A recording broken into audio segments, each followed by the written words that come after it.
Yes, people, welcome back to the 1894. I'm Hugh. I've got Dara here with me as always, and it's been a while since we did a video. You probably saw our bloopers video if you're a regular on the channel the other day. We thought that was pretty funny. We just put it out as some international break content. But we got the news the other day that the legend himself, Aguero, will not be renewing his time at City. He will not be putting pen to paper. There'll be no more contracts. That is him finished in a Manchester City shirt. So we thought we'd come on, do a little bit of a video, talk about maybe some of his memories, where he may end up in the future. There's talk I'm going to a few clubs around England, possibly around Europe. But I suppose I'm going to ask you, Dara, about your thoughts on the whole situation in general. Aguero's leaving; he will not be with us, and how do you feel about that? I mean, we made the video a while back. I think it was we were both expecting it, weren't we? I mean, it was it seemed pretty obvious, and as soon as it came out that there was going to be a meeting, I knew what was going to come. It's a very sad day. I don't think any of us really wanted it to come, but it was expected from everyone's point, I think. Yeah, we did a video maybe 3 weeks ago now titled "Is It the End?" and because back then we were starting to get an indication, as you said, that he possibly wouldn't be with us, and we had to plan for life without Aguero. And then we've done various videos on possible transfer targets to replace him. But I think you may be able to correct me on this or someone in the comments. The reason he's leaving is because City aren't willing to offer him the wages that he's currently on, and he feels he should be getting them. But do you see any clubs in England or around Europe willing to offer him those kind of wages he's on now? Because for a player who, like, I know we love him to bits because he's a club legend and there's a sentimental aspect of it, but from a current footballer, he doesn't play a huge amount of football, and he's probably lost quite a bit of pace. Age isn't on his side. I don't know where he could end up. Do you have any answers to that? I think the main reason he wants to leave, or well, isn't signing the contract, is because we've said to him, look, new number 9 coming in, you won't be starting, and we can't. And then maybe, like you said, the wages, they can't justify paying someone who's not going to start another £300 a week. But there will be clubs who are going to start him. You could have an Inter, you could have maybe some teams in England. I can't see him staying in England. He's been clamouring to leave England since he got here. He just loved Manchester so much. He just doesn't like the weather. Same for most South American players that come over. They don't cope well with the weather, so he'll go straight back to Spain or in Italy or somewhere with nice weather. And I think he'll end up smashing it in the league. And I do think if they're getting him on a free, they'll pay big bucks and wages, in my opinion, though. Yeah, I mean, you kind of have to weigh up the risk versus the reward with Aguero. Like I said a second ago, he's not played a huge amount of football. I think he scored 1 goal in 2021, and that was the one we saw him, the penalty against Fulham. So if you're going to give him those big wages, you kind of hope he's going to play a lot of football. But in terms of who is kind of sniffing around the idea of signing Aguero this summer, you have teams like Inter. Obviously, Joan Laporta at Barcelona, we've said this before, has identified Aguero as a prime target for them this summer. He'd look to link Aguero up with Messi at Barcelona, which is a strange one, really, considering they let Suarez go, who's in a similar position to Aguero. But we won't talk too much about that. But one that has kind of emerged in the last 24 hours is fellow English Premier League team Arsenal.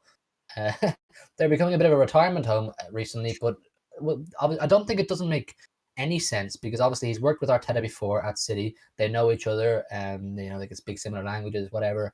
And Arteta knows Aguero very well as a player and as a person, and probably vice versa as a coach and as a person for Aguero to Arteta. How do you feel about the idea of Aguero A, playing in the Premier League, and B, for Arsenal? See, Arsenal aren't the main threat, but I don't want them playing for any English team. It could be a West Brom, or it could be an Arsenal, it could be United. I wouldn't want them in any other Premier League team because I know what you can do, and it'll just break my heart looking at them playing against us. It'd be like when Lampard came to us and started tearing Chelsea. But I can't picture him staying in England, like I said, and it would be heartbreaking if he did. So I'd like to see him, if he was to leave, maybe if he linked up with, he is leaving. If he was to go somewhere, maybe Barcelona, link back up with Messi.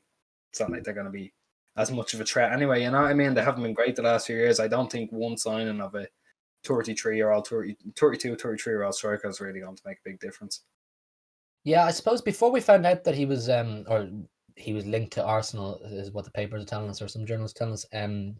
We did get word that if he was to leave City, just before it was confirmed he was leaving, that if he was to leave City, he would be open to staying in England. So maybe the whole Arsenal thing is a possibility, but then you have to weigh it up once again. It'd be interesting to see him playing and competing with. We don't know how they would set up Arsenal with Aubameyang and Aguero.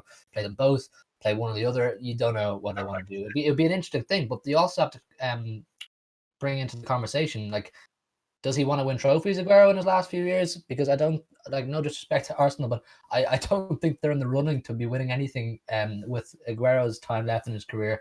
He's definitely at the tail end of his career, and we all know as City fans how injury prone he is. So from his own personal perspective and achievements possibly down the line, I don't know if Arsenal's the place for him. I personally think Barca is the best place for him because they are definitely going to begin a massive rebuild this summer. So if they can get players, I think they've said they want to prioritize players from La Masia and maybe bring in other players from other teams, younger players, and balance that with the experience of the likes of Aguero and Messi, who will bounce off each other naturally because they're best mates and they're Argentinian. There is definitely potential for them to compete, definitely for La Liga, which they are doing in some shape or form this season, and definitely maybe Champions League. Who knows? I don't know if they're that good enough yet, and if the rebuild is coming in time for him or Messi to be part of a Champions League winning team. But listen, it's heartbreaking for us. We've had Aguero since 2011.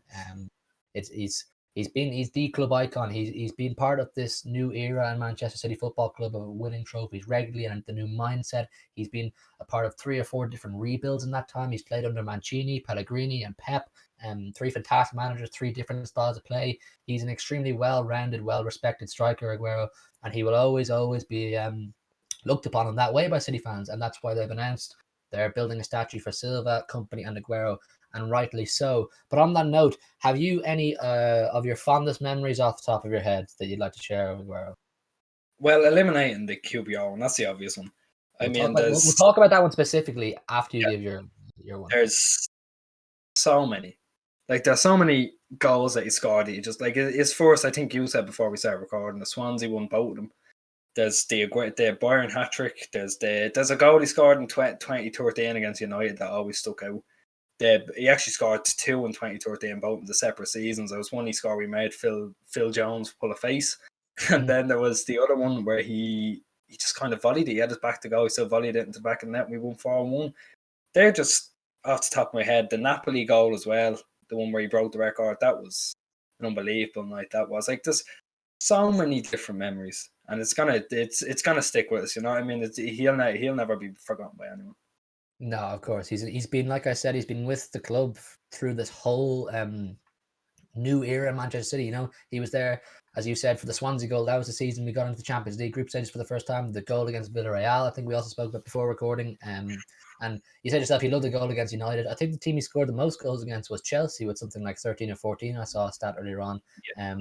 He wasn't just a player who came in and scored a few goals. He loved goals in big games. He was a big game player. If you were looking for a goal in Champions League or in a big Premier League game, he's the man you relied on, and that's why we loved him so much, because he really embodied everything this football club was about, and he really loved this club, and that's exactly why he stayed with us for as long as he did. There's no doubt that throughout his prime years, he was getting offers left, right, and centre from clubs abroad, possibly other English clubs looking for his services because he was that good. And I think you'll agree with me. Or possibly a bit biased, but I'd be surprised if there are neutral fans that don't agree as well that he is, in our opinion, I'd say the best foreign player to ever play in the Premier League. Would you agree with that? Yeah, definitely the best. Yeah, I would say that. To be honest, I don't see any reason why he's not. I think obviously in his latter years at City, he was hindered by injury. Unfortunately, his knees He's took a bit of a hammering. hindered by injury. Been hindered by injury for his whole City career. That speaks volumes for the fact that he's still top 4 goal scorers all time Premier League. That speaks volumes. And he was injury hit since he came in. Yeah, I feel if he wasn't as injury hit as he was, I mean, first of all, let's pay recognition to the fact that how successful he was while being so injury prone. Like how often he was injured, his goal and assist and contribution record in general is absolutely outstanding. But I feel if he wasn't as injury prone or as injury hit as he was, there's every possibility he could have cut up with second place top goal scorer or Shearer's record.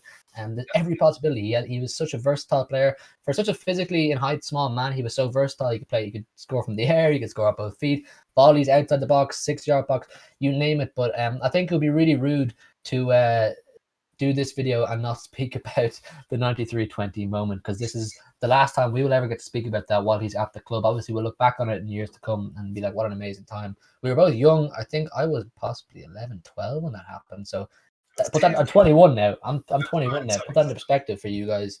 That's a long time ago, and that just really highlights how long he's been at the club. But talk to me about 93-20, just off the dome. It's it's a moment that'll stick with you for life. You know, everyone remembers where they were when it happened. Whether Mm. you're a City fan, just a football fan, you remember where you were when it happened. I was in my dad's house. He's a United fan, so that was a bit funny. But I remember, that was just surreal when it happened. I'm sure you'll say the same. It didn't feel real. Like we had gone from losing to winning within 3 minutes, and that moment will always stick with every City fan and every football fan as well, especially the ones who were rooting against United that season, which a lot of them were. It's never that'll never leave on them. I think most level-headed football fans in the world will agree with us when we say that that is the most iconic moment in Premier League history. Whether you're a City fan, whether you're a United fan, I know whether you're a United fan, you may not like to admit it, but that, I'm sorry, is the most iconic moment in Premier League history. And just from my experience of the goal, like I said, I was 11 or 12 when it happened. And because I was so young, I was still only understanding, how football, you're only getting to an age where you really understand football, how everything works.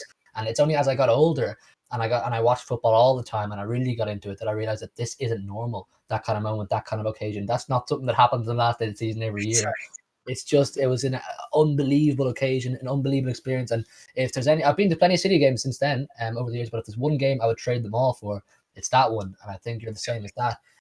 It's just, it's such a special moment for such a special player, and I couldn't think of anyone better to have achieved that moment with City and have just completely turned the club into something that I'd say older City fans, not like myself and yourself, could have ever believed it to have been. But um, I think that's his most iconic moment. It's the Premier League's most iconic moment. I think it's a fantastic note to finish this video on. So I know he's not going to see this video, Sergio. He's got better things to be doing than to watching us idiots talk about him. But thank you for if he ever does see it. Thank you from ourselves. And obviously, we wish him all the best. We can't hate him for going to Arsenal. We can't hate him for going wherever he does. We will always love Aguero. He's always going to be cherished, and I can't wait to see the statue when it's up in the Etihad. So I think we'll wrap it up here. Hit a like on the video if you enjoyed it. International break is over essentially now, so there'll be plenty more content, live streams, videos on this, that, the other podcasts. We're back in action, and we've just hit 161 subscribers, so we're getting there again. And of course, the Discord link is down below in the description. It's free to join. Come and chat to us if you ever want to. Thanks a million again for watching, and we'll see you very soon. Peace.